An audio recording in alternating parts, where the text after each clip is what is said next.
জনপ্ৰিয় কণ্ঠশিল্পী তথা অসমৰ হাৰ্টথ্ৰব জুবিন গাৰ্গৰ খবৰটো বাৰু আপোনালোকে পালেনে?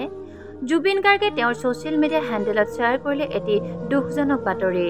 সঁচাই জীৱনটো খন্তেকীয়া, কেতিয়া কাৰ কি হৈ যাব কোনেও নাজানে।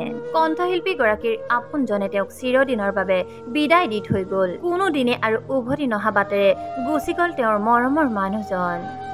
পিছে কোনে এৰি থৈ গ'ল চিৰদিনৰ বাবে জুবিন গাৰ্গক? সকলোবোৰ কথা জানিবৰ বাবে আপোনালোকে ভিডিঅ'টো অকণো স্কিপ নকৰাকৈ শেষলৈকে চাব। বন্ধু-বান্ধৱীসকল, আপোনালোকেতো কণ্ঠশিল্পী জুবিন গাৰ্গৰ গান শুনি ভাল পায়, গতিকে তেওঁৰ বাবে এটা লাইক কৰিবলৈ নাপাহৰিব। প্ৰকৃততে জুবিন গাৰ্গক কোনে এৰি থৈ গ'ল? জানিব পৰা মতে কণ্ঠশিল্পীগৰাকীক দুখে সুখে সকলো সময়তে সঁহাৰি জনোৱা তেওঁৰ প্ৰিয় বন্ধু অৰূপ নামৰ ব্যক্তিজন আৰু এই পৃথিৱীত নাই। অতিকৈ ঘনিষ্ঠ বন্ধু আছিল অৰূপ আৰু জুবিন গাৰ্গৰ মাজত।